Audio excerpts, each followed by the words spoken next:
Shalom, shalom, peuple de Dieu.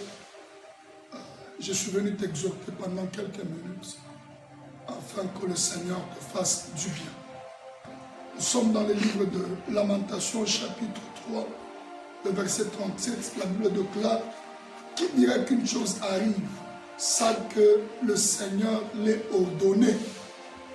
C'est sur ça que j'aimerais juste te parler pendant quelques minutes afin que tu captes la pensée de Dieu dans ta vie. On t'a prophétisé qu'on a déjà libéré des mauvaises paroles sur toi. On t'a prophétisé que tu ne vas pas persévérer. On a dit des choses sur ta personne. Et jusqu'à présent, tu commences à te poser des questions. Comment sera ma vie? Comment sera mon avenir? Qui est-ce que je serai? Et jusqu'à présent, ta vie est en train de sombrer. Ta vie est en train d'aller de pur en pur. Et tu ne sais pas vraiment quoi est-ce que tu dois faire pour que tout se retrace davantage. Je suis venu te dire, aucun homme n'a les décisions sur ta vie. Amen. Aucun homme ne peut décider sur ton malheur. Amen. Tu as le pouvoir de déclarer. La Bible déclare, Dieu nous a donné le pouvoir. Et la Bible dit, le pouvoir est sous la langue. Lorsque tu prendras la décision de déclarer, les malheurs pourront libérer ta vie. Et à cet même instant que je te parle, décide sur qui tu dois être.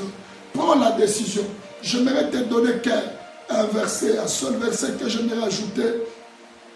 Il sera d'une grande bénédiction sur ta vie. Donc à partir de maintenant, tu dois mettre dans ta tête que personne ne peut décider sur toi. La Bible déclare, rien ne peut arriver à un chrétien sans que l'Éternel ne puisse l'ordonner. Donc ce qui veut dire, quand un malheur arrive dans la vie d'un chrétien, c'est Dieu qui le permet. Et les malheurs deviennent l'escalier de la maturité. Et vous allez comprendre qu'il y a des niveaux de bénédiction qui entrera dans la vie de l'homme dès lors que le Seigneur va se rassurer qu'il est devenu mature. Voilà pourquoi la Bible déclare la bénédiction de l'Éternel n'est pas accompagnée du chagrin. Ce qui veut dire, Dieu prépare l'homme avant de le bénir. Dieu prépare l'homme avant de l'élever. Dieu prépare l'homme avant de le stabiliser. Dieu prépare l'homme avant de frayer le chemin de sa destinée. J'aimerais te dire, le malheur qui t'arrive, ce n'est pas un problème des hommes, ce n'est pas de la sorcellerie, ce n'est pas la pensée des hommes, c'est Dieu qui est en train de te faire croître. Si tu pars dans le livre de Jacques chapitre 1, le 2e et le 3e verset, la Bible déclare, il faut que l'épreuve assume sa responsabilité dans la vie de l'homme. Or, l'épreuve dans la vie d'un chrétien engendre la maturité. Tout celui qui fuit les épreuves ne sera jamais mature. Lorsque tu pries, tu seras grand en esprit. Mais lorsque tu vis des épreuves, tu seras mature. Or que la prière te rend grand, mais les épreuves te rendent mature. Voilà pourquoi les deux, combiner les deux, c'est accepter d'être béni et accepter d'être une bénédiction pour toute une génération. Ne crois pas seulement que rien que de bonnes choses t'arrivera dans la vie. Même le mauvais qui t'arrive, c'est le plan de Dieu. Ce n'est pas la sorcellerie de ta famille. La sorcellerie n'est pas plus forte dans la vie d'un homme qui craint le Seigneur. La Bible déclare, celui qui est en vous est plus fort que celui qui domine dans le monde. J'aimerais comprendre ce verset qui va beaucoup t'édifier et qui te donnera la force de chercher la face du Seigneur. Que le Seigneur Dieu te bénisse. Amen. De partout tu es en train de me capter, de partout tu es en train de m'écouter, le Seigneur te fera du bien et tu vas comprendre que tu n'es pas n'importe qui. Que le Seigneur Dieu te bénisse. Amen. Ah, ton amène déjà un problème. Amen. Amen. Je suis dans le livre de Proverbes chapitre 18, le verset 21. La Bible déclare, la mort et la vie sont au pouvoir de la langue. Quiconque l'aime en mangera le fruit.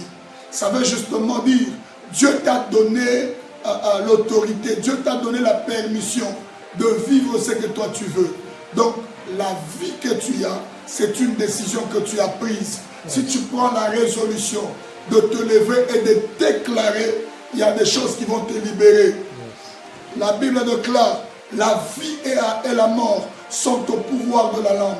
Quiconque l'aime, la Bible ajoute en disant, il en mangera le fruit. Ça dit, la souffrance, c'est une décision.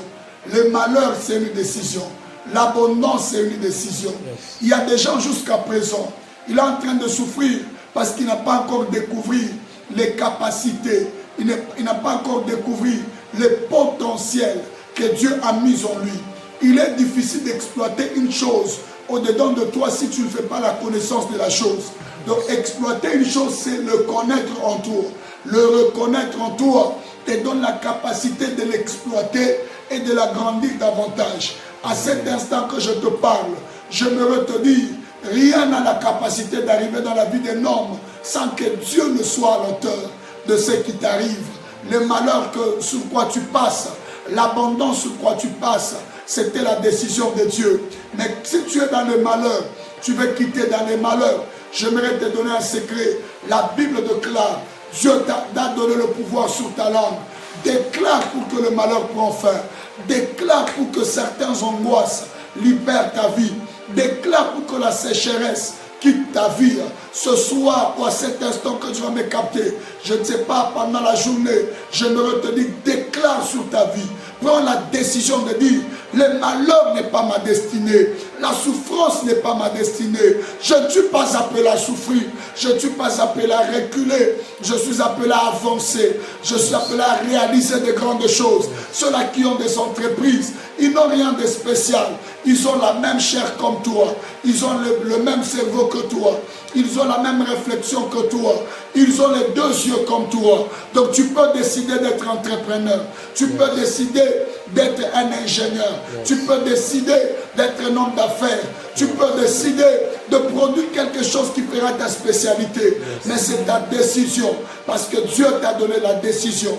Je me redis, arrête de te plaindre. Dès maintenant, arrête de te plaindre. Tu n'as pas raison d'échouer.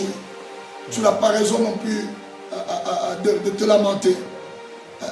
L'échec qui persiste dans ta vie, c'est toi qui l'as encore donné le temps. Si tu souffres encore parce que tu veux souffrir, si tu es en train de passer des moments difficiles parce que tu en as décidé, mais à cet instant que tu m'écoutes, la décision que tu prendras fera en sorte que ce malheur libère ta vie. À cet instant que tu me captes, relève-toi, prends courage. Le temps est arrivé où de mauvaises choses n'ont pas droit de résider dans ta vie. Où tu n'es pas appelé à vivre que des mauvais sorts. Tu n'es pas appelé à vivre la décision des hommes, mais tu es appelé à dépendre de Dieu. Parce que si Dieu peut décider, tout ce qui t'arrivera sera dans ton avantage. Mais si ce n'est pas Dieu, tout ce qui t'arrive n'est que les conséquences du temps que tu as donné au diable d'exercer son pouvoir dans ta vie. Tu es béni de l'Éternel. Tu es une source de bénédiction. Je te bénis. De toi sortira de rois. De toi sortira de grands hommes. De toi sortira des hommes élevés. De toi sortira des femmes prophétesses. De toi sortira des personnes qui vont aller dans le monde entier prêcher l'évangile ça et là pour l'honneur et la gloire du Seigneur. Sois béni. Que le Seigneur te garde et qu'il te fasse du bien. Dans le nom de Jésus-Christ. Amen. Amen.